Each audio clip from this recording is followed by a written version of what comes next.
పెళ్ళి అనగానే competition. Previous గా నా కూతురు పెళ్లి చేసినప్పుడు 500 మందికి ఒక సర్టెన్ అమౌంట్ ఖర్చు అయింది. ఇప్పుడు నేను ఒక 200 మందికి చేసుకోవాలనుకుంటే అంతకుముందు చేసిన త్రిబుల్ అవుతుంది. ఇలా చేసుకుందాం, స్తోమత కంటే మించి. మీరు గమనిస్తే ధోతి ఫంక్షన్ కి, హాఫ్ సారీ ఫంక్షన్ కి సంగీత్, మెహందీ, హల్దీ ఇవన్నీ ఉన్నాయి ఒకప్పుడు.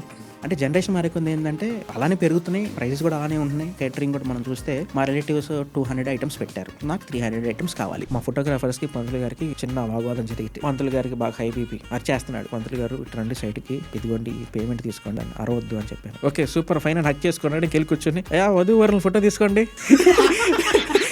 నేను కొన్ని ఈవెంట్స్ చేసేప్పుడు ఫారినర్స్ వస్తారు, బ్రైడ్ ఆర్ గ్రూమ్ ఫ్రెండ్సే ఉంటారు. సౌత్ ఇండియన్ వెడ్డింగ్స్ అంటే బాగా ఇష్టం ఉంటుంది వాళ్ళకి. అసలు ముందైతే ప్రీ వెడ్డింగ్, పోస్ట్ వెడ్డింగ్ అనే కాన్సెప్ట్ లేకపోతుండే కదా షూట్స్. ఇప్పుడు ఏమైపోయిందంటే వల్గర్ అయిపోతున్నాయి. ప్రీ వెడ్డింగ్, పోస్ట్ వెడ్డింగ్ లో ఇలా తీసుకోవాలి, దాని తగ్గట్టు కొంతమంది ఫోటోగ్రాఫర్స్ కూడా ఇలానే తయారయ్యారు. కొంచెం మంచిగా యాక్టివ్ గా ఉంటే వాళ్ళ చేత ఏదైనా చేస్తున్నారు. మ్యారేజెస్ చేస్తున్నప్పుడు లవ్ మ్యారేజ్ చేస్తే ఈజీ అనిపిస్తుంది, అరేంజ్ మ్యారేజ్ చేసినప్పుడు ఈజీ అనిపిస్తుంది. ప్రతి ఒక్కటి అమ్మాయి మీద డిపెండ్ అయి ఉంటుంది. ఎదుటి వాళ్ళకి ఎవరైతే ఈ సాక్షి సంతకం ఉంటుంది చూసారా, వాళ్ళ మీద కూడా గట్టి ఎఫెక్ట్ పడుతుంది.